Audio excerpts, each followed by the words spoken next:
আমি বুঝতে পারলাম, কিন্তু তুমি যে ধীর গতিতে চলতেছো, তোমার চলার সাইজ দেখে মনে হয় তোমার ভিতরে কিছু দুঃখ কাম করতেছে। মেয়েটা বলে, পথিক, আসলে আমি একজন দুঃখী নারী, আসলে আমি একজন দুঃখী নারী। আজকে 6 দিন হলে হযরত উমরকে আমি খুঁজে বেড়াই। যদি হযরত উমরকে খুঁজে পাই, তখন আমার দুঃখের কথা একটু তাকে বলবার চাই। উমর ফারুক মুচকি হাসিয়ে বললেন, মা তুমি কি পাগলি নাকি? উমরকে যদি পাওয়ার চাও তাহলে বঙ্গভবনে যাও, উমরকে যদি পাওয়ার চাও গণভবনে যাও, উমরকে পাওয়ার চাইলে সংসদ ভবনে যাও। তুমি 2 পাহাড়ের মাঝখানে উমরকে খুঁজতেছো। উমর কি উর্দুম্বা নাকি যে 2 পাহাড়ের মাঝখানে তাকে খুঁজে পাবে? মেয়ে গেল, পথিক রে, তুমি জানো না যেদিন থেকে আল্লাহর কোরআন দিয়ে রাষ্ট্র চলবে, সেদিন থেকে আর নেতা খোঁজা লাগবে না, নেতারাই দুঃখী মানুষকে খুঁজে বেড়াবে। লিল্লাহি তাকবীর। এই আল্লাহর কোরআন দিয়ে যেদিন বাংলাদেশ চলবে, একটা গরিব মানুষকে ধনী মানুষের বাড়ি যাওয়া লাগবে না, বরং ধনীরাই গরিবের বাড়ির দরজায় দরজায় ঘুরবে। বিশ্বাস করতেছেন না? কারণ ধনীদের টাকার শতকরা 2.5 টাকা কাক দেওয়া লাগবে। কথা কন না কেন? কাক? গরিব খালি মশানলে বসে থাকবে, আর ধনীরা খালি টাকা নিয়ে ঘুরবে। তাই রে, 2.5 টাকা যদি না দেয়, কবরের মধ্যে একটা সাপ হবি, 5টা মাথা, এইরকম বুকুত বসাবি, এমন সবল মারবি 40 গজ মাটির তলে যাবি। গরিবের তো কোনো ভয় নাই, গরিব খালি মশাল্লা বসে আছে। ধনী 1 ব্যাগ টাকা লিয়া গরিবের দরজা দরজায় ঘুরতেছে। যে যায়, ভাই আসসালামু আলাইকুম, জাকাতের টাকা হয়, না খেয়ে থাকবো রে, জাকাত খাবো না। আমার এক দাদা ছিল, কেউ সে ইফতারির দাওয়াত দিলে বলতো, না ভাই এত কষ্ট করে রোজা থাকছি, ইফতার করে এত সব দেওয়া পারবো না, দরকার পানি খাই ইফতার করবো, তাও কারো বাড়ির যেমন না। আমি বহু বুঝাইছি, দাদা পরের বাড়িতে ইফতার করলে সবের কমতি হবি না, উইও পাবি, আপনিও দরকারই নেই ভাই, কি দরকার রে এত কষ্ট করে রোজা থেকে পরের বাড়ি ইফতার করা। বাংলাদেশে এমনও মুসলমান আছে না খায় থাকবে, কিন্তু জাকাতের টাকা নেবে না। দরকার কথা ঠিক কিনা? কারণ তাদেরকে বোঝানো হয়েছে জাকাত মানে মালের ময়লা, আর মালের ময়লা কেউ কি সহজে নিবার চায়? 7 দিন ধরে 1 ব্যাগ টাকা নিয়ে ধনী ঘুরতেছে, একটা গরিবও নাই। মনের দুঃখে মরুভূমির মধ্যে গেছে, মরুভূমির মধ্যে গিয়ে দেখে গাছের ছায় একজন বস্তা মাথার দিয়ে ঘুম পাড়তেছে। ব্যাগালো মনে করছে গরিব পাইছি, গরিব মনে করে সালাম দিচ্ছে, আসসালামু আলাইকুম। সঙ্গে সঙ্গে বস্তাওয়ালা মাথা তুলে বলতেছে, আলহামদুলিল্লাহ। কে রে ভাই, তোমাকে সালাম দিলাম, তুমি ওয়ালাইকুম না বলে আলহামদুলিল্লাহ কেন? বলে, ভাই 1 বস্তা টাকা নিয়ে 15 দিন ঘুরতেছি রে, গরিব পাইনি, তোকে দেখে গরিব মনে করে আল্লাহ শুকুর আদায় করছি, টাকার বস্তাটা লে তো। আমি ঘুরি ব্যাগ লিয়া, তুই ঘুরির বস্তা নিয়ে, তাহলে গরিব গেল কোথায়? জাকাত ভিত্তিক অর্থনীতি যখন চালু হবে, বাংলার জমিনে সুদকে যখন কবর খুঁড়ে দাফন করা হবে, আল্লাহ রহমত বরকতের দরজা খুলে দিবে, আর কোনো গরিব খুঁজে পাওয়া যাবে না। দরকার কথা ঠিক কথা বলে। সুদের 1 টাকা খায়, মায়ের সঙ্গে 42 বার জিনা করার গুনাহ হয়। আল্লাহ রাসূল সুদের পাপের কথা বলতে গিয়ে 3 বার মুখ ঢাকিয়েছে, 3 বার। সুদের সর্বশেষ পাপ এ মুখ ঢাক বলবার যে মুখ ঢাক। সাহাবীরা বলে, হুজুর এমন কি পাপ যেটা বলবার গেছে আপনি মুখ ঢাকেন? রাসূল বলতেছে, যদি ভাবির সাথে, শালীর সাথে, তাও বলা যায় যে সুদের 1 টাকা খালে শালীর সাথে, ভাবির সাথে, কিন্তু গর্ভধারিণী মায়ের সাথে, এখন চিন্তা করে দেখেন তো, নিজের গর্ভধারিণী মায়ের সাথে 42 বার জিনা করার গুনাহ হয়। কেবল আপনাকে এলাকাতে মনে কেউ সুদ খায় না নাকি রে? তো নাউজুবিল্লাহ জোরে করেন না কেন? জোরে বলে নাউজুবিল্লাহ।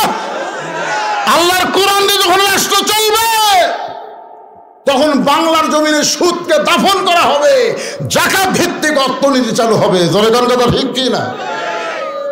মেয়েটা বলতেছে, আমি একজন দুঃখী নারী, আজকে 6 দিন হলে হযরত ওমরকে খুঁজে বেড়াই। আমার বিশ্বাস আর 1-8 দিনের মধ্যে আমি হযরত ওমরকে পাওয়া যাব ইনশাআল্লাহ। কয়দিন? আর মাত্র 1 দিন। যদি 1 দিনের মধ্যে আমি ওমরকে না পাই, তাহলে আসল জায়গায় বিচার দেব। ওমর নেতা হয়ে বৌসল নিয়ে ঘুম পাড়তেছে, আর আমি একটা দুঃখিনী নিয়ে 7 দিন হলে রাস্তায় ঘুরতেছি। সঙ্গে সঙ্গে ওমর ফারুক হাঁটু গেড়ে বসে বললেন, মা তুমি যে ওমরকে খুঁজতেছো আমি হইলাম সেই ওমর। মেয়েটা বলতেছি আমিরুল মুমিনিন, তাহলে একা একা ঘুরতেছে কেন? আপনার চামচে নাই?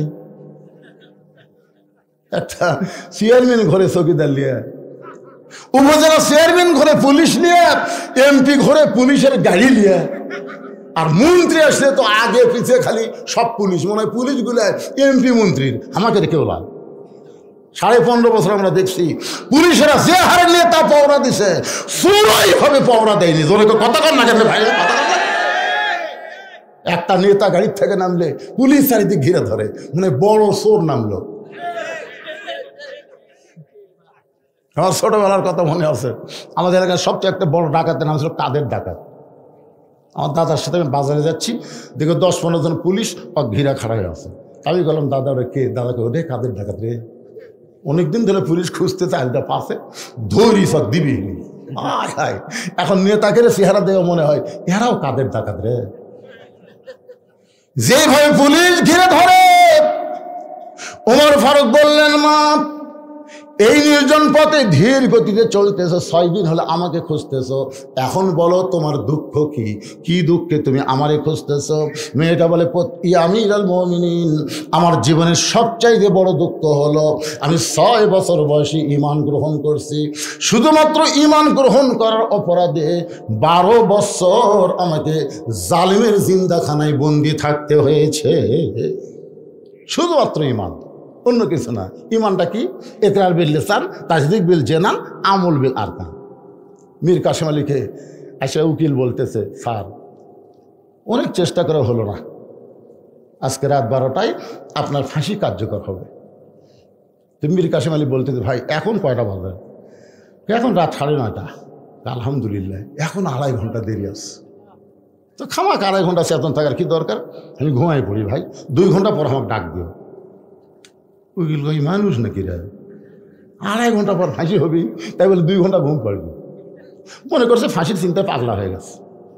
উকিল বার হয়ে গেছে, 2 ঘন্টা পর আসা দেখে কন্ডম ছেলের মধ্যে নাক দেখা ঘুম পাড়তেছে। হায় সর্বনাশ, 8 ঘন্টা পর ফাঁসি হবি আর এইভাবে ঘুম পাড়তেছে। পায়ের বুড়াঙ্গুলো লড়াইছে। চেতন ভাই বলতে, কে ভাই সময় আছে? না স্যার, আরো 8 ঘন্টা আছে। আলহামদুলিল্লাহ।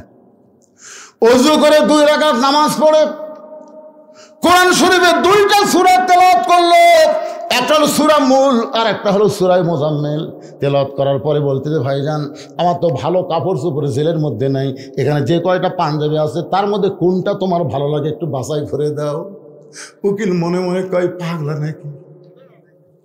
সবচাইতে ভালো পাঞ্জাবিটা বাছাই করে যখন দেয়, ওই পাঞ্জাবি গায়ে দিয়ে বলতে দে, ভাইজান একটু আতর সুরমা লাগায় মাথার চুল হাঁচড়াই, দেখো তো আমার তো সামনে আয়না নাই, তুমি বলো তো আমার চুলটা ঠিক মতো হাঁচড়া হলো কিনা। উকিল বলতে, স্যার আপনার ফাঁসি হবে। একটাবার আপনি ফাঁসির কথা বলেন না কেন?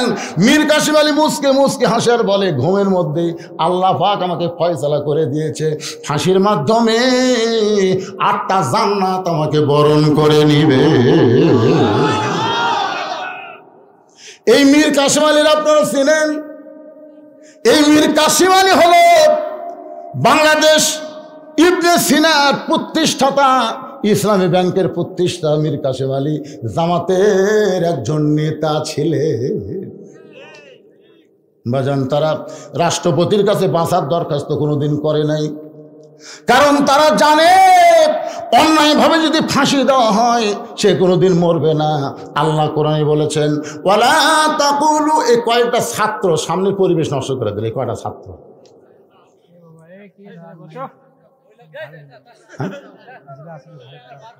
আচ্ছা, আর কোন মাদ্রাসার ছাত্র আছে? তোমরা মাদ্রাসার ছাত্র নাকি? না না, মাদ্রাসার তাল বেলেন তো, এর কেউ শোনার কি দরকার? এই কিছুক্ষণ পর পর একটা করে উঠবি আর যাবি। আমার মাদ্রাসা আছে আমি জানি তো, পেশাব না লাগলো পেশাব লাগে, ওই বেড়ায় একটু দুষ্টামি করি। তো এখন কি করবে? যা দিয়েছে ওই বেড়ায় এসে ঘুরতেছে, ঘুরে ঘুরে আমাকে দেখে পেশাব ফান গেছে, আমার পাশে দেখ খারাপ আছে, দেখি কি করে, পেশাব পড়ার কোনো শব্দ নেই। কিছুক্ষণ পর দেখি পানি পড়ার শব্দ। রে এই তোর তো পেশাব লাগেনি, তুই উঠে আসলো। হুজুর ভালো লাগে না, মানে সবসময় বোঝেন না। এই কটা মাদ্রাসার বাচ্চাকে সামনে দিছে, কিছুক্ষণ পর পর একটা করে উঠতেছে। এই ফাঁকা জায়গাটা পুরো আপনারা একটু পেছনে যান, না পেছনের লোক সামনে আসে। এই না না, ফাঁকা জায়গাটা পুরো করেন, সামনে ফাঁকা তুই কেমন দেখা যায়, ফাঁকের মধ্যে শয়তান বসবি যায়। এই জন্য এই ফাঁকাটা, হ্যাঁ ফাঁকাটা পূর্ণ করে। আর কোনো মাদ্রাসার ছাত্র আছে দেখেন তো, আর কেউ আছে নাকি?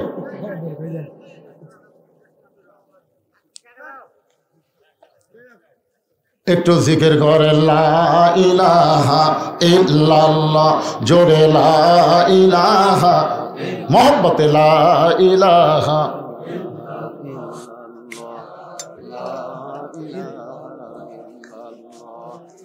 লা ইলাহা ইল্লাল্লাহু মুহাম্মাদুর রাসূলুল্লাহ সাল্লাল্লাহু আলাইহি সাল্লাম।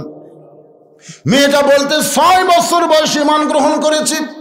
শুধু ঈমান গ্রহণ করা অপরাধে 12 বছর আমাকে জেলখানায় বন্দি জীবন কাটাতে হয়েছে। সকালবেলা 3টা করে চাবুক মারছে, বিকালবেলা 3টা করে চাবুক মারছে।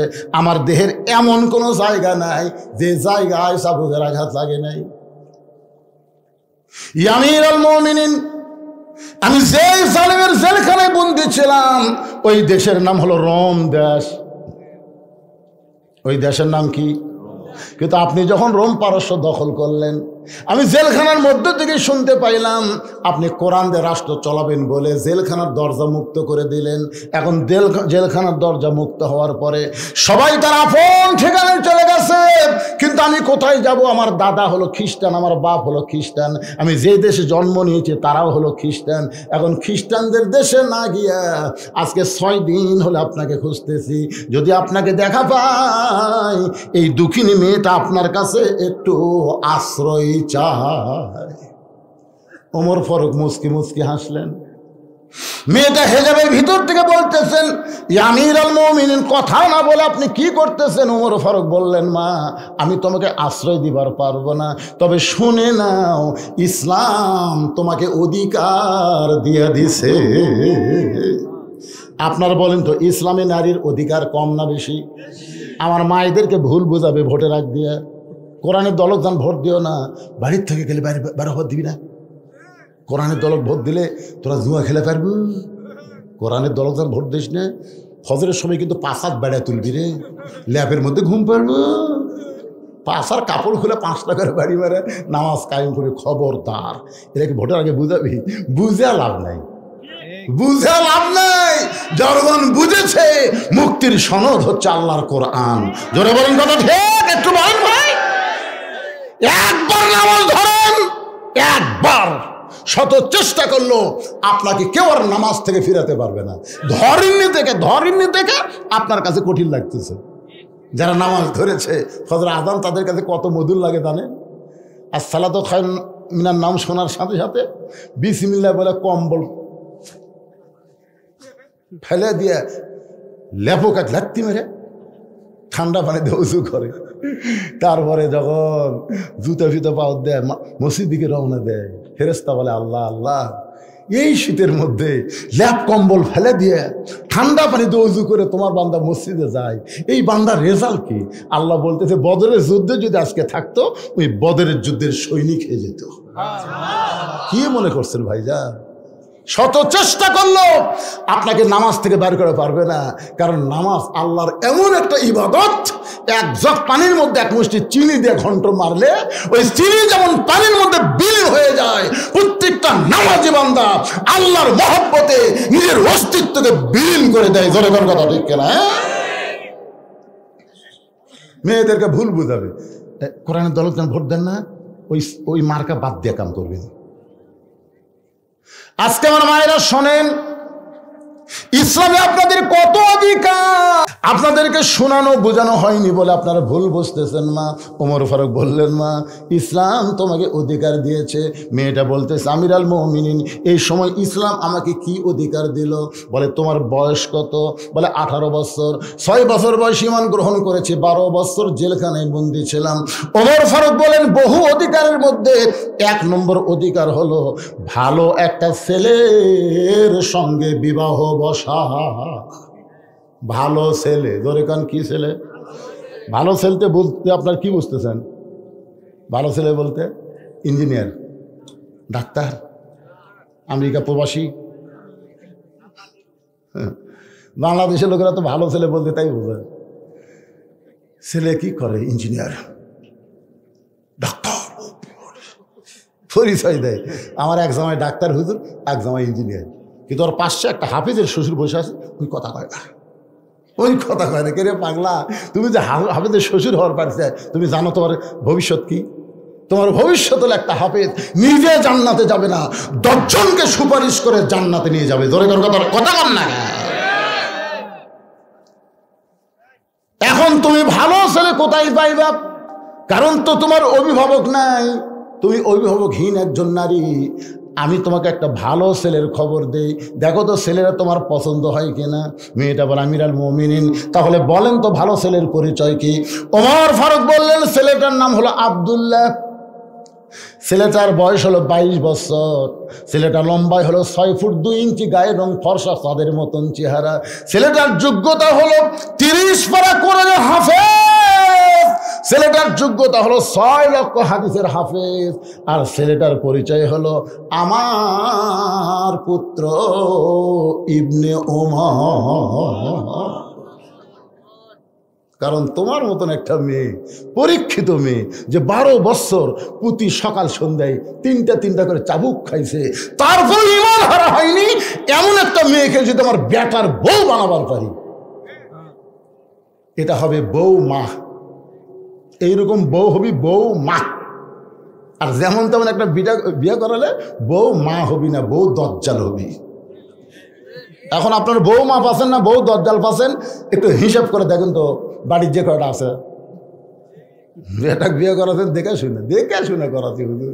তারপরে বউ আমার বেটাকলে বগুড়া থাকে,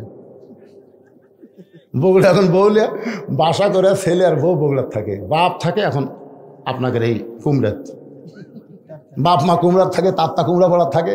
এখন বাপ একদিন খুব অসুস্থ হয়ে গেছে, বগুড়া পপুলারে ডাক্তার দেখতে দেখতে, বড় ডাক্তার তো, একে রাত 9টা বাজে গেছে।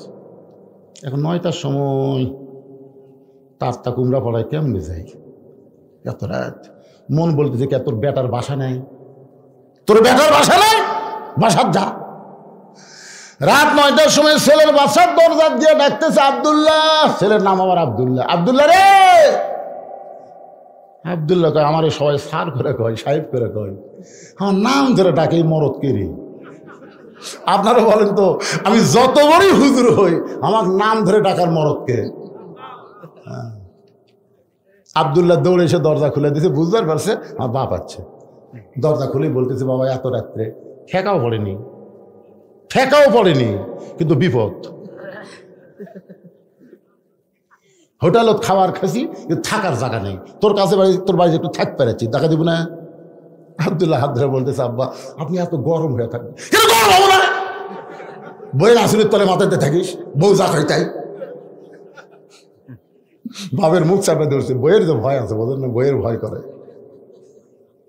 রেস্টরুমে বসায় বলে, আব্বা একটু বসেন। বসায় বিলাই যেমন ইন্দুরের কাপ, আস্তে আস্তে সুরসুর করে বইয়ের কাছে ফিস করে বলতেছে, আমার বাপ আছে। শুনিনি? তুমি কি মনে করছো আমার কান ঠসা? তো কোনোদিন বাবা আসে না রে, আজকে বিপদে পড়ে যাচ্ছে, বাবা আসে একটু খাবার দাও। আর মাথা ব্যথা না, পিঠ শিরশির করতেছে, আমি পারতেছি না, তুমি দাও। আব্দুল্লাহ বাবার সামনে এসে দাঁড়ায় বলতেছে, বাবা কই আমার বৌমা অসুস্থ, তারপরে খাওয়া লাগবে কে? থাকার জায়গা দিয়ে। কই বাবা তাই বলে কি খাবেন না? বলে খাওয়ার দরকার নাই। রাত 9টার সময় বাবা না খাইয়া ঘুমায় গেছে। রাত যখন 11টা বাজে, তখন আব্দুল্লাহর শালা, বইয়ের ভাই, দরজায় এসে ডাকতেছে, শেফালি আপা। সঙ্গে সঙ্গে কম্বল ফেলে দিয়ে মারছে লাভ। আব্দুল্লাহ তাকায় দেখে কম্বল আছে, বউ নেই। দরজা খুলেই বলতে যে ভাই এত রাত্রে কোথায় ছিলি? বলে ক্রাম বোর্ড খেলতে খেলতে রাত হয়ে গেছে, এখন একটু ঘুমাবার চাই। বোন বলতে তুই কি পাগল হয়েছিস? তুই না খাইয়া ঘুমাইলে আমি ঘুমাবার পারবো না। আয় আয় টেবিলের কাছে আয়। ডাইনিং চেয়ারে বসে টেবিলে 5 প্রকারের তরকারি, গরম ভাত, সব গরম টরম করে ভাইয়ের সামনে দিয়ে বলতে যে খা ভাই, তুই না খাইলে কিন্তু আমার কলিজায় শান্তি নেই। আব্দুল্লাহ ঘরের ভিতর থেকে চিন্তা করে 9টার সময় আমার বাবা আইলো, তোমার মাজা বেদনা, পিঠ শিরশির করে। আর 11টার সময় তোমার ভাই বার হয়ে দেখে 5 তরকারি গরম ভাত, শালার মাথার বইয়ের হাত। কয় তরকারি? 5 তরকারি গরম ভাত, শালার মাথায় বইয়ের হাত দিয়া আদর করে বলতেছে আর 1 টুকরা লে ভাই, আর একটা নে। সঙ্গে সঙ্গে আব্দুল্লাহ বাবার ঘরের জানলার কাছে 0 বাল্বের আলোতে দেখে বাবার মুখটা শুকনা দেখতে পায়। ওয়াকাদা রাব্বুকা আল্লাহ তা'বুদু ইল্লা ইয়াহু ওয়া বিল ওয়ালিদাইনি ইহসানান। জোরে বলেন আল্লাহু আকবার। আল্লাহর ইবাদতের পর 2 নম্বর দায়িত্ব হলো বাপ মার প্রতি ইহসান কর, দয়া কর। যেই বাবা নিজে না খাই আমারে লেখাপড়া করাইলো, যেই বাবা মাটির বিছনায় থেকে আমারে খাট বানায় দিল, আজকে সেই বাবা আর না খাইয়া ঘুম পাড়তেছে। আর আমার শালার সামনে 5 তরকারি গরম ভাত, লিয়াবলুয়াকুম আইয়ুকুম আহসানু আমালা। আব্দুল্লাহ এখন তোর সুন্দর আমলের পরীক্ষা হবে। তোর বাপ না খায় ঘুম পাড়তেছে আর তোর শালা 5 তরকারিতে ভাত খাচ্ছে, তুই এখন কি করবি? আব্দুল্লাহ চোখ বন্ধ করছে, কারণ চোখ না বন্ধ করলে ভালো জিনিস দেখা যায় না। চোখ বন্ধ করে দেখি উটি বলা একটা বেলান আছে। উটি বলা, শহরের বাসার তো লাঠি হারে নাই ভাই, তো উটি বলা একটা কাঠের বেলান আছে। চিন্তা করতেছে কিছু বলা যাবে না, নারী নির্যাতনের আইন আছে। বিবেক বলতেছে কেরে পাগলা, করা যাবে না কেন? তুই পিছন দিকে তাকে দেখ, ওই যে উঁচা হয়ে আছে, উঁচার মিডল পয়েন্টে বিসমিল্লাহ করে একটা বাড়ি মারবো, একটা হজের সব পাবো। 2টা মারলে 2টা হজ, কিন্তু নিচেও মারবো না, উপরেও মারবো না, একটা মিডল পয়েন্টে মারবো, কারণ এখানে মারলে কাউকে দেখাবার পারবি না। আস্তে আস্তে বইয়ের পাশে আইছে, বউ বুঝবারই পারে নাই, খালি ভাইকে বলতেছে আর 1 টুকরা নেই। কারণ ভাই বাপ বোন যখন আসে তখন কিন্তু কোনো দিকে আর খেয়াল থাকে না। ধরে এখন ঠিক কিনা, নিজের ভাই, নিজের বাপ, নিজের বোন, আর স্বামীর ভাই, স্বামীর বোন, স্বামীর বাপ, একবার কোনো দিকে খেয়াল নেই, খালি আর 1 টুকরা নে। এই সুযোগে আব্দুল্লাহ কলজা চলতেছে, আমার ভাই, আমার বাপ না খায় ঘুম পাড়তিস, তোর ভাই খাবি না, তাও জোর করে বিসমিল্লাহ করে মারছে বাড়ি। যেই বাড়ি মারছে সেই রকম শব্দ, ফুটবলের উপর লাঠি মারি যেরকম শব্দ হয়। আব্দুল্লাহর শালাও দৌড়, বউ দৌড়। শালা চিল্লায় বলে দুলা ভাই আমার বোনকে মারলেন কেন? আব্দুল্লাহ চোখের পানি নিয়ে বলে তোর বোন আমার কে হয়? তোর বোনকে আমি কেন মারলাম? তোর বোন আমার কে হয়? আল্লাহ কোরআনে বলেছেন হুন্না লিবাসুল লাকুম ওয়া আনতুম লিবাসুল লাহুন্না। স্বামী হলো বিবির পোশাক, বিবি হলো স্বামীর পোশাক। তোর বোনকে এত ভালোবাসি, আমার জন্ম দেওয়া বাপ মাকে আমি তার তাকে আমি রাইখা আজকে শহরে তোর বোনের জন্য আমি বাসা বানাইছি। এত ভালোবাসার পরেও কি জন্য মারলাম? তুই যদি জানবার চাস তাহলে আয়। শালা বলতেছে আমাকেও মারবেন নাকি? বলে তোকে মারবো না, একটু দেখাবার চাই। শালার হাত ধরে নিয়ে গেছে, বাবা যেই ঘরে ঘুম পাড়তেছে। বলে আপনার বাবা কখন আইছে? বলে 9টার সময়। তোর বোন কইল মাজা বেদনা, পিঠ শিরশির করে। আর 11টার সময় 5 তরকারি গরম ভাত দিয়ে তোকে খাবার দেয়, খাবার চাস না তারপরে জোর করে খাওয়ায়। এখন বল আমার আমল কি? শালা বলতেছে আর 1টা মারেন, আর 1টা মারেন। কারণ এই বাপের আত্মীয় পছন্দ করে, শ্বশুর আত্মীয় 2 চোখকে দেখবার পারে না। যারা শুধু বাপের আত্মীয় পছন্দ করে, শ্বশুর আত্মীয় দেখবার পারে না, এরা কোনোদিন বৌমা হবার পারে না। এরা হলো বউ দজ্জাল। জোরে কোন কথা ঠিক না? ওমর ফারুক বলে মা, তোমার মতন একটা মেয়েকে যদি আমার আব্দুল্লাহর সঙ্গে বিয়েটা দিয়ে আমার বৌমা বানাবার পারতাম, তাহলে আমার জীবন, আব্দুল্লাহর জীবন ধন্য হয়ে যেত। মেয়েটা বলতেছে আমির আল মুমিনিন, আপনি কিন্তু আমাকে বলেছেন একটা ভালো ছেলের সঙ্গে বিয়ে বসার অধিকার, একটা ভালো ছেলের সঙ্গে বিয়ে বসার অধিকার ইসলাম দিয়েছে। এখন আপনাকে বলতে হবে আপনার আব্দুল্লাহর চাইতে ভালো কোনো ছেলে কি দুনিয়াতে নাই? ওমর ফারুক বললেন, মা আমার এই 2 চোখ এমন আব্দুল্লাহর চাইতে ভালো ছেলে তো চোখে পড়ে না। মেয়েটা বলতেছে, আমি একটা ছেলের নাম বলি, দেখেন তো ছেলেটা কেমন। ওমর চুম করছে, কে রে? 6 বছর বয়সে জেলখানা বন্দি আছে, 12 বছর জেলখানায় বন্দি। 6 বছর বয়সে মান গ্রহণ করে, 12 বছর জেলখানায় বন্দি। আর সেই মেয়েটা কেমনে ভালো ছেলের নাম বলবে? দেখি তো মা, কোন ভালো ছেলের নাম বলো। মেয়েটা বলতেছে, ছেলেটার নাম হলো হোসাইন, মায়ের নাম হলো ফাতেমা, বাবার নাম হলো হযরত আলী, আর নানার নাম হলো মুহাম্মাদুর রাসূলুল্লাহ। এখন আপনি বলেন, এ হোসাইন ভালো না আব্দুল্লাহ ভালো? আপনাদের কাছে না তো, মেয়েটা উমরের কাছে প্রশ্ন করেছে। এখন আপনি বলেন, আপনার আব্দুল্লাহ ভালো না হোসাইন ভালো? সঙ্গে সঙ্গে উমর ফারুক বললেন, সাইয়্যিদুস শাবাবি আহলিল জান্নাহ, সাইয়্যিদুস শাবাবি আহলিল জান্নাহ হাসান ও হোসাইন রাদিয়াল্লাহু তাআলা আনহুমা। জান্নাতি যুবকদের সর্দার হবে 2 জন, একটা হাসান আর একটা হলো হোসাইন। আমার আব্দুল্লাহর চাইতে হোসাইন আল্লাহর কাছে কোটি কোটি গুণ ভালো। উমর ফারুক বললেন, ইয়া রাসূলুল্লাহ, জোহরের প্রথম রাকাতে আপনি প্রথম সেজদায় 3 বার সুবহানাল্লাহ আলা বলেছেন, কিন্তু দ্বিতীয় সেজদায় এত লম্বা দিলেন, আমরা 100 বার সুবহানাল্লাহ আলা বলি তো মাথা তোলেন না। আমার এক সময় সন্দেহ হলো হয়তো আপনি অসুস্থ হয়ে গেছেন, কিন্তু এক সময় মাথা তুলে আপনি 2 রাকাতও ঠিক পড়ালেন, 3 রাকাতও ঠিক পড়ালেন, 4 রাকাতও ঠিকই পড়ালেন, কিন্তু এই প্রথম রাকাতে দ্বিতীয় সেজদা এত লম্বা কেন? আল্লাহ রাসূল বলেন, ওমর, তোমরা সবাই যখন সেজদাত ছিলে, আমিও যখন সেজদাত ছিলাম, ওই ফাঁকে হোসাইন কুদ থেকে সুর করে আসে আর পিঠের উপর চড়ছে। এখন পিঠের উপর চড়ে যতক্ষণ বসে থাকে, আমি মাথা তুলবার চাই, কিন্তু আমাদের মালিক আল্লাহ বলে, হুজুর, যতক্ষণ হোসাইন বসে থাকবে আপনার পিঠে, আপনি সেজদা থেকে মাথা তুলবেন না। আপনি যেমন হোসাইনকে ভালোবাসেন, আমি আল্লাহও তেমন ভালোবাসি। জোরে কোন সুবহানাল্লাহ। সেদিন থেকে হযরত ওমর বুঝেছেন, নবীর পিঠের উপর চড়ে বসলে যে হোসেনকে আল্লাহ নামাতে নিষেধ করে, সেই হোসেনের চাইতে ভালো ছেলে দুনিয়াতে আর কেউ নাই। ওমর ফারুক বললেন, মা আমি জীবনে ঘটকালি করি নাই, আজকে প্রথম ঘটক হব। মেয়েটাকে নিরাপদ আশ্রয় দিয়া হযরত ওমর ঘটক হইয়া হযরত আলীর বাড়ির দরজা দিয়া সালাম দিলেন, আসসালামু আলাইকুম ইয়া আহলাল বাইত আম্মার সাইলা ফালা তানহার। হযরত আলী ঘরের মধ্য থেকে চমকে গেলেন, যে ব্যক্তি সালাম দিল সে নিশ্চয় হযরত ওমর হবে, কিন্তু যে আয়াতে কারিমা তেলাওয়াত করলো সে আয়াতটা হলো আম্মা সাইলা ফালা তানহার, সাইল কারীকে কোনো অবস্থায় ফিরানো যাবে। ওসমান গনিকে একদিন আল্লাহ নবী ডাক দেন, ওসমান, আল্লাহ তোমাকে অনেক সম্পদের মালিক বানা দিয়েছে। ওসমান গনি বলে, ইয়া রাসূলুল্লাহ, কত সম্পদ আমি আপাতত হিসাব দেওয়ার পারবো না, তবে একটা হিসাব আছে, সেটা হলো আমার যতগুলো গুদাম আছে, এই গুদামের তালা লাগানোর পরে যে চাবি, এই চাবি টানতে যায় একটা উট হিমশিম খায়। তাহলে চিন্তা করে দেখেন কতগুলো গুদামের তালা লাগাছে, এই তালার চাবি একটা উটের পিঠের উপর দিলে সেই উট হিমশিম খাওয়া যায়। তখন রাসূল বলতেছে, আল্লাহ যদি সব সম্পদ তোমার কাছে ফেরত চায়, যদি ওসমান আমার সম্পদ আমাকে ফেরত দাও, তখন কি করবা? ওসমান গনি উটের রশি ধরে নবীর কাছে যে বললেন, হুজুর, খালি সম্পদ না, এই উটটাও দিয়ে দিলেন, চাবি সহ উটটা আপনাকে দিয়ে দিলেন। রাসূল আসমানের দিকে তাকায় আছে, আল্লাহ কি কয়?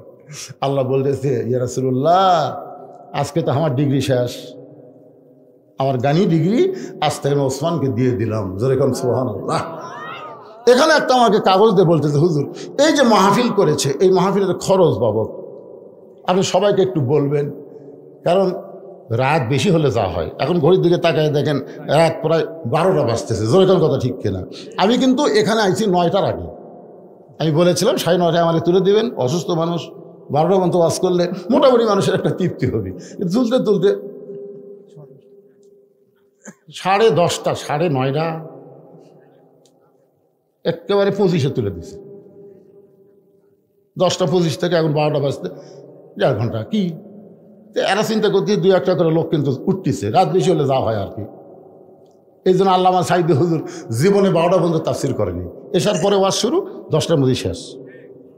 এখনকার বেশিরভাগ তাফসির তাই হচ্ছে, মানুষ কিন্তু আর বোকার দিন নাই। যেরকম ঠিক কিনা? একটু বলতেছে হুজুর গামছা ভিতরে দেওয়া হবে 10, 20, 50, 100 টাকা করে, কেউ যদি মন চায় এই কোরআনকে ভালোবেসে কোরআনের মাহফিলের জন্য দান করবে। আপনাদের কাছে যদি ব্যাগ যায় আপনারা দিবেন না? কারা কারা দিবেন আল্লাহকে একটু হাত দেখেন তো দেখি। যারা দিবেন, যা পারেন, অল্প হোক বেশি হোক, যা পারেন দিবেন পারে। এর মাঝখানে কয়টা মুরব্বী হাত তুললো না কেন? হাত তোলেন না কেন? দিবেন না আপনারা? মাশাআল্লাহ, হাত নামান। সবাই দিবে, সবাই দিবে। আপনারা দেখবেন এই সময় কিন্তু আবার মিন শাররিল ওয়াসওয়াসিল খান্নাস, মসজিদের বাক্স যখন, দান বাক্স যখন মুখের সামনে আসে না ভাইজান? আপনাদের মসজিদে আদায় করে না? সবার সামনে দান বাক্স আসে না? কথা কয় না রে বারে, আসে না? তখন আপনার পকেটে কিন্তু দেখবেন, খেয়াল করে 4টা লোট আছে। একটা হলো 500 টাকার লোট, একটা 200 টাকার লোট, একটা 100 টাকার লোট, একটা 10 টাকার লোট। আপনি বলেন তো কোনটা দিবেন? আপনি দিবেন 10 টাকা, কিন্তু আল্লাহ পছন্দ করে কোনটা? আল্লাহ কোরআনে বলেছে লান তানালুল বিররা হাত্তা তুনফিকু মিম্মা তুহিব্বুন। যেই নোটটাকে তুমি বেশি মহব্বত করো ওইটাই আল্লাহ দিয়ে দাও। আল্লাহ দেওয়া মানে তোমারই থাকা, দুনিয়ার ব্যাংকে জমা হবে না, জান্নাতের ব্যাংকে তোমার নামেই জমা করা হবে। এখন ব্যাগ যদি যায়, এখন ছিঁড়া ছুড়া ভাঙ্গা ছুড়াটাই দিবেন নাকি? হ্যাঁ, এই সময় কেউ উঠবেন না, আল্লাহর হস্তে বলতেছি। দান করার পরে আপনি উঠে যান, অসুবিধা নেই। যে ঘটনা ধরছি শেষ পর্যন্ত আমি বলবো, তাতে যদি অর্ধেক লোক যায় যাক, কিন্তু আগে কামটা হয়ে যাক। দেন ব্যাগ ঢোকে না, ব্যাগ ঢোকো ভিতরে, ব্যাগ ঢোকো, ঢোকো। আল্লাহ পিছন দিকটা ঢোকো। কোন দিকটা ঢোকে রে? মাছ কোন দিক দিয়ে বার হয়? সেই মুহানের দিকে যাও। হ্যাঁ, যাও, শুরু করে দাও, আদায় শুরু করে দাও। বাবা আমার মায়েরা যারা বসে আসলে, আপনাদের আলোচনা আজকে বেশি হচ্ছে। মা খুশি হয়ে প্রাণ খুলে আপনারাও দান করবেন। এখানে এমন আল্লাহর বান্দা থাকতে পারে এই কোরআনকে মহব্বত করে 1000, 2000 টাকা দান করবে। 1000, 2000 টাকা ব্যাগের মধ্যে না দিয়া আপনার টেজে দিবার পারবেন যে হুজুর আমি আগামী বছর মাহফিলের জন্যে 5000 টাকা দান করলাম, 1000 টাকা দান করলাম, 500 টাকা দান করলাম। এখানে প্রধান অতিথি, বিশেষ অতিথি, অনেক অতিথির নাম বিজ্ঞাপনের মধ্যে রয়েছে। তারা ব্যাগের মধ্যে না দিয়া এখানে হাতের মধ্যে দিবেন। এমন কোন আল্লাহর বান্দাকে আছে এই কোরআনকে মহব্বত করে 10,000 টাকা, 5,000 টাকা, এমনকি 1,000 টাকা দান করবেন? এরকম কোন আল্লাহর বান্দা যদি থাকে ব্যাগের মধ্যে না দিয়া তেজে এসে আল্লাহর রাস্তা আপনার দিবেন, কোরআন বুলন্দ হয়ে যাবে, আল্লাহ খুশি হবে। মেহেরবানি করে আসবেন ভাইজান। এই সামান্য 5 মিনিট সময় আদায় করার পরে বাকি সময় আবার আমি আলোচনায় ফিরে আসব। একটু জিকির করেন আর দান করেন। লা ইলাহা ইল্লাল্লাহ, জোরে লা ইলাহা।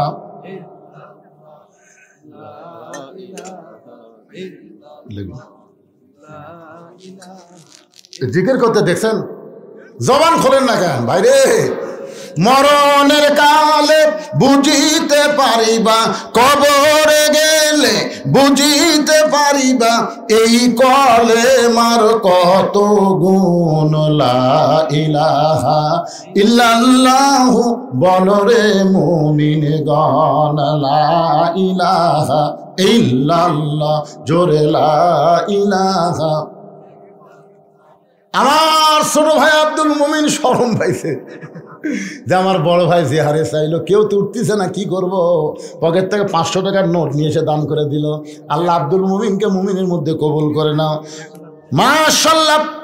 আব্দুল মুমিন দেওয়ার সঙ্গে সঙ্গে আমার আরেকজন ভাই 1,000 টাকা দান করলো।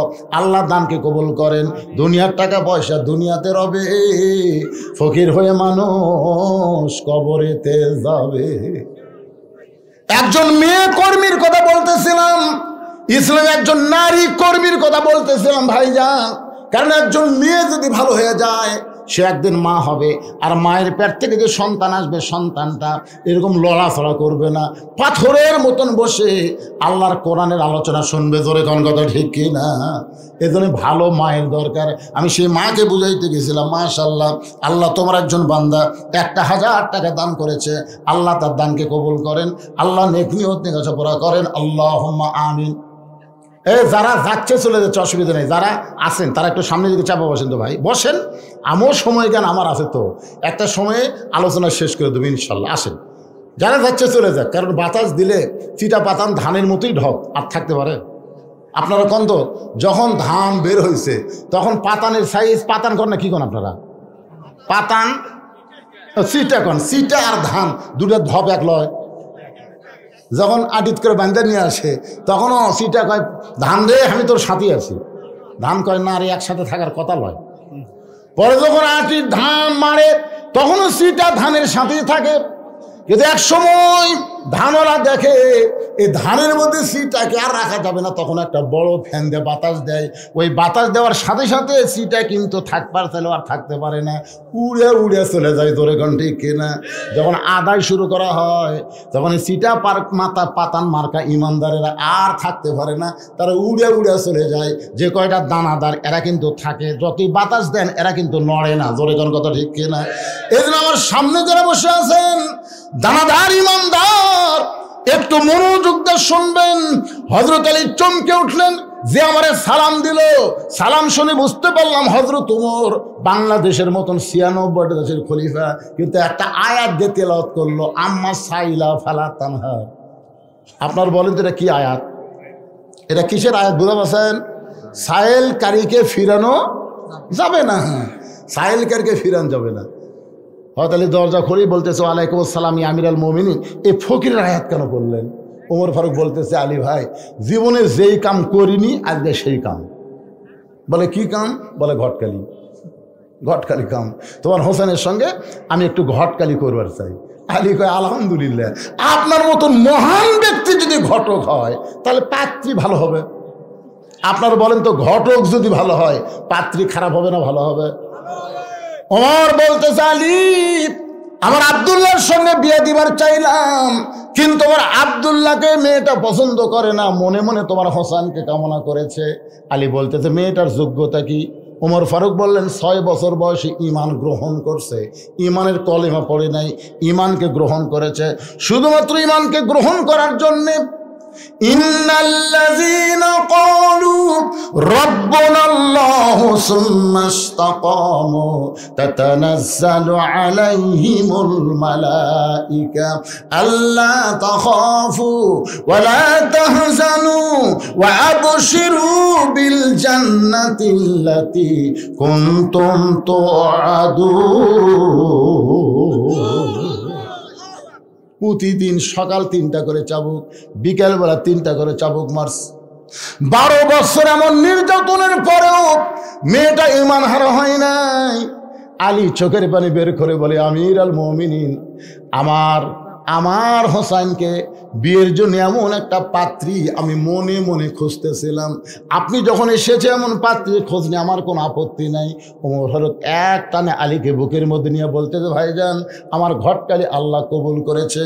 যেই মাত্র ওমর ফারুক বললেন ঘটকালি কবুল করেছে, এমন সময় হোসেন ঘর থেকে বের হয়ে সালাম দিল, ও দুই মুরব্বী আপনার দুইজন যেভাবে কোলাকুলি করতেছেন মনে হয় বিয়ে আপনারাই করবেন। ওমর ফারুক রাস্তা দেখলে শয়তান কয়দিন যায় না, জোরে গান কয়দিন যায় না। সেই ওমরের চেহারা রক্তের মতন লাল হয়ে গেছে, কিন্তু হোসেনকে খেয়াল করে কিছুই বলতে পারতেছেন না, কারণ নবীকে যেই হোসেন ঘোড়া বানায় আল্লাহর পছন্দ, সে হোসেন কিছু না বলে রাগটা সামাল দিয়ে বলতেছে বাবজান ও বাবজান আমরা দুইজন মুরব্বী, আমাদেরকে তুমি মানো না? বলে আপনাদেরকে আমি জানি, আপনাদেরকে আমি সম্মান করি, কিন্তু আপনাদেরকে আমি মানি না। একজন মুরব্বীকে আমি শুধু মানি, সেই মুরব্বী হলো আমার নানা। আজকে তবলিগেরা 2 মুরব্বী মানার কারণে গন্ডগোল। জোরে কোন কথা ঠিক না? খালি 2টা মুরব্বী, একটা হলো সাতপন্থী, একটা হলো জোবাইরপন্থী। এই 2 পন্থী হওয়াতে হাইরে ভাই একটা টঙ্গি দখল করা লিয়া খুনাখুনি হলো। এই জন্যে যাকে তাকে মুরব্বী বানানো যাবে না, মুরব্বী একটাই। কুল হে রাসূল আপনি বলেন ইন কুনতুম তুহিব্বুনাল্লাহ ফাত্তাবিউনি, একজনই মুরব্বী, তিনি হলেন আমাদের নবী। সুবহানাল্লাহ বলেন না কেন? হোসেন বলতেছে আপনার 2জন মুরব্বীকে আমি সম্মান করি, আপনার 2জন মুরব্বীকে আমি জানি, কিন্তু আসল মুরব্বী হিসাবে আমার নানাকেই শুধুমাত্র আমি মানি। ওমর ফারুক বলে হোসেন তুমি কি বুঝাবার চাও? হোসেন বলতে যে কয়েকদিন আগে আমি স্বপ্নে দেখলাম আমার নানা ঘরের মধ্যে আরাম করতেছে, আমি দরজায় গিয়ে বললাম নানা আমি হোসেন একটু আপনার কাছে যাবার চাই। আমার নানা বলতেছে আমি এখন জান্নাতে আরাম করতেছি, দরজা খোলা যাবে না। আমি হোসেন চমকে গেলাম, যেই নানা ভাঙ্গা ঘরের মধ্যে দিয়ে কথা বলতেছে, আর সেই নানা জান্নাতে কেমনি আরাম করে। আমি জানলার ফাঁক দিয়ে তাকাই দেখি নানির উরাতকে নানা বালিশ বানায় শুয়ে আছে। আমি বললাম, নানা, নানির উরাতকে বালিশ বানায় শুয়ে থাকলে কি জান্নাতে থাকা যায়? নানা বললেন, হোসেন তুই ছোট্ট মানুষ, বুঝবি না, তোর নানির মতন বউ যদি কেউ ঘরে পায়, ওই ভাঙ্গা ঘরটা আল্লাহর জান্নাত হয়ে যায়। আমি হোসেন সেই দিন সিদ্ধান্ত নিয়েছি, বিয়ে যদি করতে হয়, আমার নানা যেমন বিয়ে করছে আমিও তেমন বিয়ে করব। আমি কয়েকদিন হলে দেখতেছি আমার বড় ভাই হাসান খালি কান্দে। আমি যেই মাত্র কাছে যাই মুচকি মুচকি হাসে। আমি দূর থেকে দেখি ভাই আমার কান্দে, কিন্তু কাছে গেলেই মুচকি মুচকি হাসে। আমি এক সময় বললাম, ভাই আপনি গোপনে গোপনে কান্দেন, কিন্তু আমারে দেখলে আপনি হাসেন, কারণ কি? হাসান বলে, কিছুই না। আমি ভাইয়ের হাত ধরে বললাম, ছোট্টবেলায় একসাথে দুই ভাই থেকেছিলাম, আজকে বড় হওয়ার পরে আমাকে এড়িয়ে চলেন। হাসান বলতে, হোসেন রে, আমার ভাগ্য বড় খারাপ, আমি এমন একটা বউ পাইছি ভাই, যেই বউটা বাড়ি আসার সঙ্গে সঙ্গে আমার কলিজার মধ্যে আগুন জ্বলাইছে। হাসান রাদিয়াল্লাহু আনহু বিয়ে করেছিল, সেই বউটার নাম হলো জায়েদা। জোরে বলেন, নাম কি? অত্যন্ত কুটনি মেয়ে ছিলেন। এর কথা ওর কাছে, ওর কথা ওর কাছে কইয়া কইয়া বাজান গো স্বামীর কলজা মধ্যে জ্বলাই গেছেন। এই জন্য হোসেন বলতেছে, আমার বড় ভাই কষ্টে আছে, সেদিন তো আমি সিদ্ধান্ত নিয়েছি, বিয়ে যদি করতেই হয় ভাবিয়া ভাবিয়া করিও কাজ, করিয়া ভাবিও না। আমি চিন্তা করে দেখলাম নানা যেরকম বিয়ে করছে, দৌড়ে এসে বাপের হাত ধরে বলতেছে, আব্বা আপনি সত্যি করে বলেন তো, আমার মা আপনার কেমন বউ? আমার মাকে আপনার কষ্ট দিছে, তো আপনি যেমন একটা বউ পাচ্ছেন, আমার নানা যেমন বউ পাচ্ছে, আমিও তেমন বিয়ে করবো। ওমর ফারুক বলতেছে, বাবা আমি যে মেয়ের ঘটকালি করতেছি, এই মেয়েটা বিয়ে করলে তোর নানার মতো বাপের মতো তোর জীবনে শান্তির হবে। ওমর ফারুক বললেন, বিয়ে কর বাবা। হোসেন বলতেছে, আমিরুল মুমিনিন আপনি কষ্ট নিয়েন না, আমি সিদ্ধান্ত নিয়েছি। বলে, কি সিদ্ধান্ত? আমি সেই মেয়েকে বিয়ে করব যে মেয়েটা আমার 3টা প্রশ্নের উত্তর দিবার পারবে। ওমর ফারুক বলে, হোসেন কি প্রশ্ন? যাক বিয়ে করবো তার কাছে, আপনার কাছে আউট করে লাভ আছে? ওমর ফারুক বলে, হয়তো আলী ভাই কি খবরে, তোমার ছেলে যে প্রশ্ন করবে আমি জীবনেও শুনিনি, আজকে শুনিনি। ওমর ফারুক, আমিও জানি না, তুমিও শোনোনি, তাহলে আমার ঘটকে আল্লাহ কবুল করবে।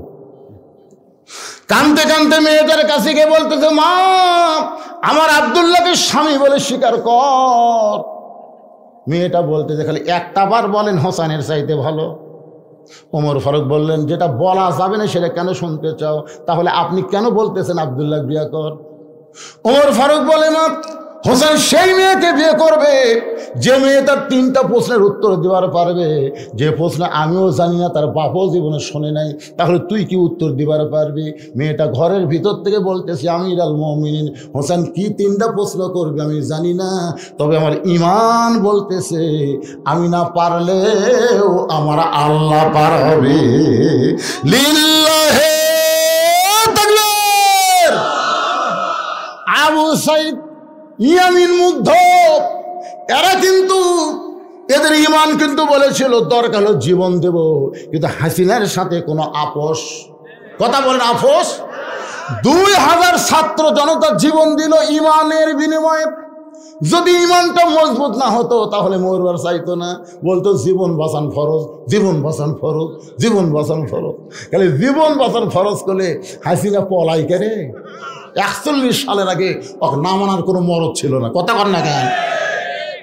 বিএনপি ঘরের মধ্যে ঢুকছে, জামাত ইসলাম লুকা লুকা মিটিং করতেছে। তাহলে এই দুটাই বড় দল, একটা ঘরের মধ্যে, একটা লুকা লুকা। হাসিনা খাওয়ায়, খাওয়া নেই। ভারত আমার সাথে আছে, আমার নামাই খেয়ে। হ্যাঁ, ইমানের বলে বলিয়ান হলো, জীবন দিল, হাসিনা পালাতে বাধ্য হয়ে গেল। জোরে কোন কথা ঠিক কিনা? একটা ভিডিও আপনারা দেখছেন, পুলিশের আইজিকে স্বরাষ্ট্রমন্ত্রী বলতেছে, কি গুলি করো, কি গুলি করো? স্যার এই দেখেন, এই যে ভিডিও দেখেন, আমরা গুলি করি, একটা পুড়ে যায়, ওটি আরো 2টা এসে দাঁড়ায়। ভয়ে যে ও মারে বাবারা, দৌড় মারবি, দৌড় মারে না। যেটা পড়ে গেল ও ধরে 3 জন নিয়ে গেল, ওই ফাঁকের মধ্যে আরো 2 জন দাঁড়ালো। দেখে মনে হচ্ছে তয়রা আবাবিল, মানে আল্লাহ তাআলা আবাবিল পাখি পেটে দিছে। ইমান, এটার নামে হলো ইমান। মেয়েটা বলতেছে হোসেন কি তিনটা প্রশ্ন করো আমি জানি না, কিন্তু আমার ইমান বলতেছে আমি না পারলেও আমার আল্লাহ পারাবে। সঙ্গে সঙ্গে হয় তোমার এক দৌড়ে এসে আলীকে বলতেছে ভাই তারিখ করেন। আলী বলতেছে কিসের তারিখ? হয়ে গেছে সুবহানাল্লাহ না কেন? কি হযরত আলী আর ওমর কোলাকুলি করেনি? কিন্তু সামনে চাদর দিয়ে এইবার আমার বসায় প্রশ্ন করতে কয়। আমার এক নম্বর প্রশ্ন হলো আমার মাকে তুমি জানো? যেই কইছে আমার মাকে, সঙ্গে সঙ্গে আলী চুপ করছে। ছেলের সাথে আমি আছি আর ছেলে আমার কথা না কয়ে মায়ের কথা কয়। আমি যখন বিয়ে করলাম 91 সালে, তখন কাজী কইল আপনার বাপের নাম কি? তো বাপের নাম লেখা দিলাম, আর বিয়ে হয়ে গেল। একটা বারো করলো না আপনার মায়ের নাম কি? আর হোসাইন যা বলতেছে আমার মাকে তুমি চিনো? আমার মাকে তুমি জানো? আমি কোন মায়ের সন্তান তুমি কি বলতে পারো? এই প্রশ্ন যখন হোসেন করেছে, সঙ্গে সঙ্গে মেয়েটা বলতে হোসাইন আপনার মাকে আমি চিনি। যেই কইছে চিনি, উমর ফারুক জিব্বাত কামড় খাইছে আর হযরত আলী চোখ দিয়ে দর দর করে পানি পড়তেছে। আমার মায়েরা যারা পর্দায় আছেন, ইসলামের কর্মী একজন নারী কেমন হয় একটু মনোযোগ দিয়ে শোনেন। হযরত আলীর চোখ দিয়ে দর দর করে পানি পড়ার কারণ হলো আমি স্বামী হইয়া পুরোপুরি ফাতেমাকে চিনতে পারি নাই, আর তুই কেমনে বললি আমি চিনি? গভীর রাত্রে হযরত আলী ফাতেমাকে কবর দিস। কবর দেওয়ার পরে আল্লাহকে বলতেছে আল্লাহ তোমার পর্দানিশী রাতের বেলায় মারা গেল, রাতের বেলায় তাকে দাফন করা হলো। ও আল্লাহ এই পর্দানিশীকে তুমি কবুল করে নাও। এই দোয়া করার পরে তাকায় দেখে সামনে কয়েকটা পুরাতন কবর। এখনই ফাতেমার কবর দিয়েছে, সেই নতুন কবর আর জান্নাতুল বাকির মধ্যে নেই। গোটা জান্নাতুল বাকি হযরত আলী দৌড়ে বলে ফাতেমার কবর, ফাতেমার কবর। কে যেন বলে আলী রে ফাতেমা পর্দানিশী, আমি আল্লাহ জহুরা ডিগ্রি দিয়া ফাতেমার কবরটাকে কিয়ামত পর্যন্ত পর্দা করে দিয়েছি। আমি স্বামী হইয়াই ধরে পুরোপুরি চিনতে পারি নাই, আর তুমি কেমনে চিনলামা? হোসেন প্রশ্ন করলো আমার মাকে তুমি জানো? তুমি জানার কথা বলতে পারতা, নবীর মেয়ে, 4টা মেয়ের মধ্যে ফাতেমা হলো সবচাইতে দামি মেয়ে, এরকম তুমি উত্তর দিবা। তুমি উত্তর না দিয়ে বললে আমি চিনি, তুমি কেমনে চিনবা?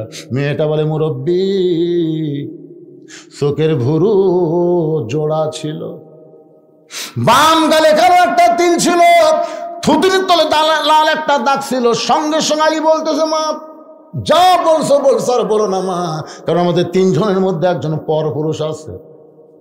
আপনারা বলেন তো এই 3 জনের মধ্যে পর পুরুষের নাম কি? সবাই জোরে কোন নাম কি?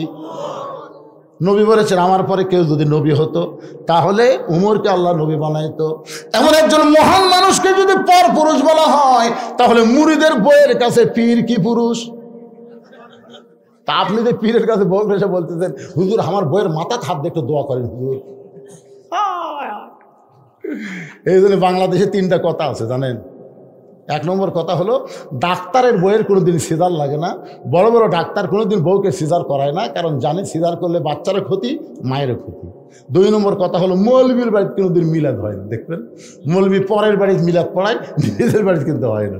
আর 3 নম্বর সহি কথা হলো পীরের বউ কোনোদিন মুরিদ হয় না, কারণ পীরের বউ জানে আমার পীর হলো লুচ্চা, মাঝে মাঝে মুরিদের বইয়ের দিকে তাকায়, এর হাতে মুরিদ হয়ে কি হলো?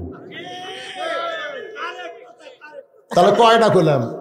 1 নম্বর ডাক্তারের বইয়ের সিজার লাগে না, মৌলবীর বাড়িতে মিলাদ হয় না, আর পীরের বউ মুরিদ হয় না। আয় হায় রে,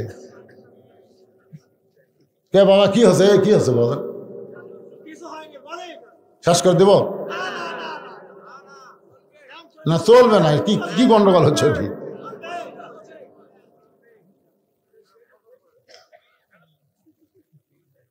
না আপনাদের এলাকার মৌলবীর বাড়িতে মিলাদ হয়? তো মৌলবী খেপছেন হয় না তো? হ্যাঁ কিসে সেটা? ও প্রজেক্টর।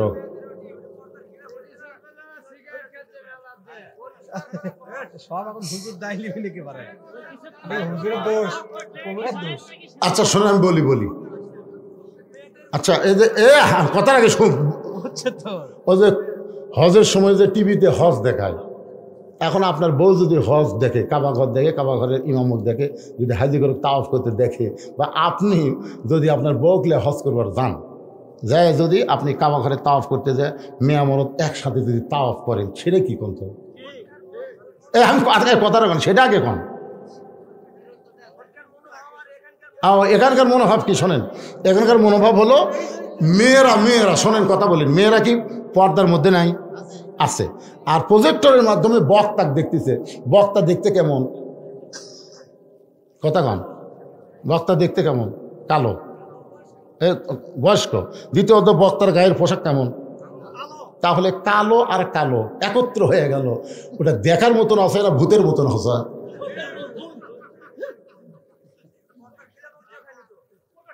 আবার কথা কয় রে, একটা বুড়ে ধরা ভাঙ্গা মানুষ, মাথা ধরা এক মেয়ে মানুষ কোন নজরে দেখে রে? এই পাগলারা, এই জন্য মেয়ে মানুষের কাছে টাকা আদায় করার দাবি। ছোট বাচ্চা মেয়ে মানুষ দেখলে লোভ হয় না, এমন বুড়ে তার কোনদিন চেতে না। ওই মেয়ে মানুষের কাছে টাকা আদায় করলেও পাপ হবে না, জানেন আপনি? এখন আপনারা বলেন, শোনেন আমি কথাটা বলি, আপনার পায়ে এখন একটা সুই ঢুকছে, কাঁটা ঢুকছে, পায়ে একটা কি ঢুকছে? কাঁটা ঢুকছে। আপনি সেই কাঁটা কি দিয়ে তুলবেন? সুই দিয়ে তুলবেন। আপনি যদি বলে ভাই না এক কাঁটা ঢুকছে আর এক কাঁটা ঢুকাবো না রে, তাহলে কাঁটা উঠবে। তো এখন মেয়েদেরকে পর্দার ওয়াজ করা হচ্ছে, পর্দারও শুনতে শুনতে একদিন মেয়েরাই ঘৃণা করবি, এই প্রজেক্টরের বক্তা দেখবো না। ধরে কথা বল না, ওই মেয়েরাই তো আপত্তি করছে প্রজেক্টরে দেখবো, একদিন এরাই বলবে আর পুরুষক দেখবো না। ধরে কোন ঠিক কথা বলেন?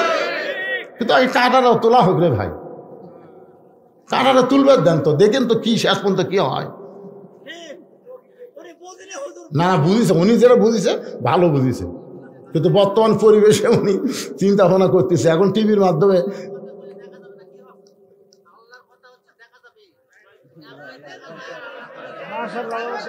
না দুই মত হন না, একমতই থাকেন। আমি যে কথাটা বলতেছি শেষ করছি তাই।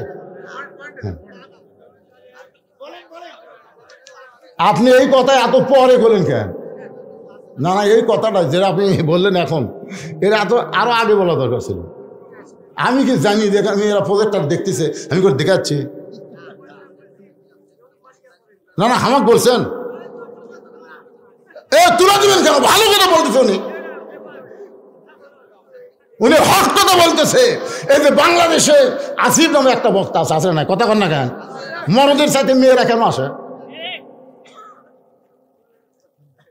জুয়ান তাগড়া বক্তা দেখার আমার মতন বুড়াক দেখা কালো মানুষ কালো পোশাক পরছে আলাদা। জোরে কোন কথা কন না কেন? ছোট বাচ্চা 5 বছর বাচ্চার হাতে ব্যাগ দিয়ে যদি মেয়েকের কাছে টাকা তুলবে দেন, তুই পর্দার খেলাফ হবি? কতক্ষণ পর্দার খেলাফ হবি? এমন বুড়ে ভাঙ্গা চূড়া কিছুই নেই, ওই যদি ব্যাগ লেগে যায় তো পর্দার খেলাফ হবি? পাগলা। পর্দার খেলাফ হলো মেয়েদেরকে যেই পুরুষ আকর্ষণ করে। এখন আমার মধ্যে আকর্ষণ না বিকর্ষণ, একটু বিবেক দিয়ে চিন্তা করেন বাবা।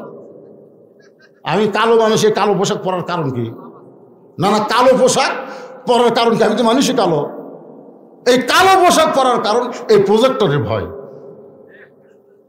ডিজিটাল পর্দা লেখা আছে, ডিজিটাল পর্দার মাধ্যমে বক্তা দেখানো হয়। ডিজিটাল পর্দা কিরে? পর্দা তো পর্দাই। জোরে কোন কথা ঠিক কিনা? ভালো কথা বলেছেন উনি।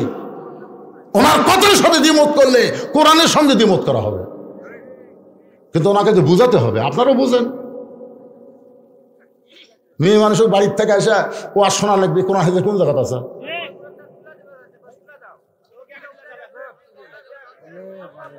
আর শোনেন বাবা, রাগ করেন না।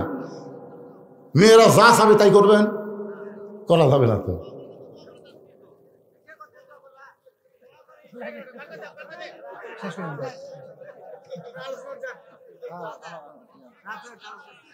রাত অনেক হয়ে গেছে, দোয়া করে দিচ্ছি, অসুবিধা নেই।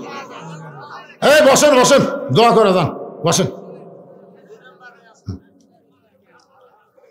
ইস্তিগফার করে আস্তাগফিরুল্লাহ রব্বি মিন কুল্লি জামবি ওয়া তুবু ইলাইহি লা হাওলা ওয়ালা কুওয়াতা ইল্লা বিল্লাহিল আলিয়্যিল আযীম। সকলে মিলে মহব্বত করে প্রার্থনা আল্লাহুম্মা আমিন। আয় আল্লাহ তাআলা, দীর্ঘ সময় পর্যন্ত তোমার পাগলেরা আরামের বাড়ি, আরামের ঘর, ল্যাপটুসকের মহব্বত কলিজা থেকে বের করে এই জান্নাতের বাগানে বসে বসে আলোচনা শোনার শেষে আমি গুনাহগারের সঙ্গে রহমতের দরজায় ফকির হয়ে দোকানে হাত তুলেছে। আল্লাহ মেহেরবানি করে আজকের মাহফিল আমাদের সকলের হেদায়েতের জন্য, নাজাতের জন্য, জান্নাতের জন্য কবুল করে না। এই মাহফিলের শুরু থেকে শেষ পর্যন্ত যত আলোচনা হয়েছে আল্লাহ, এর মধ্যে যদি ত্রুটি হয়, ভুল হয়, মাফ করে দাও। এর যে হাদিয়া মঞ্জুর করো সোনার মদিনায় নবী পাকের রওজা মোবারকে আল্লাহ কবুল করে নাও। তামাম আম্বিয়ায়ে কেরাম, আসহাবে কেরাম, তাবিঈনে কেরাম, তাবিঈনে কেরাম, তামাম পৃথিবীর মাটি নিচে যত মুমিন মুমিনা শুয়ে আছে আল্লাহ, সকলের আরওয়াহ পরে হাদিয়া কবুল করো আল্লাহ। আমরা যারা হাত তুলেছি, আমাদের জনম দুঃখনী মা যাদের কবরের মধ্যে চলে গেছে, মাবুদ ছোট্ট একটা শব্দ হলো মা, এই নামের মধ্যে কি মধু আছে। যাদের মা নাই তারাই বুঝতেছে। এই দরদের মা যাদের কবরে গেছে আল্লাহ, মেহেরবানি করে মায়ের কবরকে জান্নাতের টুকরা কবুল করো। বাবার বাড়িঘর সবই আছে, বাবা নিজের জন্য কিছুই করে নাই, সব সন্তানকে দিয়া আজকে বাবা অন্ধকার কবরে শায়িত হয়ে গেছে। এই দরদের বাবা যাদের কবরে, মেহেরবানি করে বাবার কবরটাকে জান্নাতের টুকরা বানিয়ে দাও। আয় আল্লাহ তাআলা, এই প্রবাসী এবং এই কুমড়ার যুবকেরা যারা আজকে জান্নাতের বাগান লাগাইছে, বিশেষ করে আমার একজন ভাই অত্যন্ত খাটাখাটি করেছে, বলে হুজুর আজকে সারাদিন এত টেনশনে ছিলাম, মোবাইল ধরতে ধরতে মোবাইলের চার্জ পর্যন্ত শেষ হয়ে গেছে। আল্লাহ তার জন্যে এবং তাকে যে সর্বাত্মক সহযোগিতা করেছে তাদের জন্য প্রাণ খুলে দোয়া করি, এই মাহফিলটা তাদের সকলের জান্নাতের ওসিলা হিসেবে আল্লাহ কবুল করে নাও। আয় আল্লাহ তাআলা, আজকের মাহফিলের সম্মানিত সভাপতি দুনিয়া থেকে বিদায় হয়ে গেছে। আহারে বিজ্ঞাপনে নাম আছে কিন্তু সে আর দুনিয়াতে নাই। আমরা আজকে আছে, আগামীকাল থাকবো না বাবা। আমাদের মনের মধ্যে কোনো মতবিরোধ তৈরি করব না, আমরা মতভেদ করব না, কোনো হক জিনিস নিয়ে আমরা কোনো সময় ফিতনা করব না বাজান। আল্লাহ আমাদেরকে মিলেমিশে মহব্বতে সমাজের মধ্যে বসবাস করার তৌফিক দিও, ইমানের সাথে মুসলমান হয়ে দুনিয়া থেকে বিদায় নেওয়ার তৌফিক দিও আল্লাহ গো। এই যে দুইটা হাত আপনার তুলেছেন, আপনি চিন্তা করে দেখেন, এই দুইটা হাত দিয়ে আপনি কত কবরে মাটি দিচ্ছেন। আপনার কি মনে আছে কত মানুষকে আপনি কবরে নামতে দেখেছেন? আপনার কি মনে হয় একদিন আমাদেরকে কবরে যেতে হবে? মিশে মায়ায় বন্দি থাইকা করলাম কত খেলা, পশ্চিমে তাকায় দেখো তোমার ডুইবা গেছে বেলা, এক পলকের নাই ভরসা মিশে সকল আশা, কখন বুঝি দারুণ ঝড়ে ভাঙবে তোমার বাসা। মাবুদ আমার মা বোনের পর্দার অন্তরে বসে বসে ওয়াজ শুনেছে, আবিদা সালিয়া পর্দা নিজে কবুল করে মা ফাতেমার চরিত্র দান করে। মেয়েদের ১ নম্বর আমল পর্দা। মা পর্দা যদি না থাকে কোনো আমল আল্লাহর দরবারে কবুল হবে না। এই জন্য আমার মায়েদেরকে বলতেছি, মা সবাই পর্দাকে গ্রহণ করবেন, 5 ওয়াক্ত নামাজ পড়বেন, স্বামীর কথা মতো চলবেন, রমজান মাসে রোজা রাখবেন। এই 4টি আমল যদি করতে পারেন আল্লাহ খুশি হয়ে 8টা জান্নাতের দরজা খুলে দিবে। আমি বড় অসুস্থ, আমার মতো অসুস্থ যারা হাত তুলেছে আল্লাহ আজকে কোরআনের ওসিলায় আমাদের সকলকে সুস্থতার নিয়ামত দান করে দাও আল্লাহ। গোটা বিশ্বে মুসলমান যেখানে কষ্টে আছে সবই দেখতেছেন আল্লাহ। ফিলিস্তিনের মুসলমানকে বাইতুল মুকাদ্দাস দিয়ে দাও।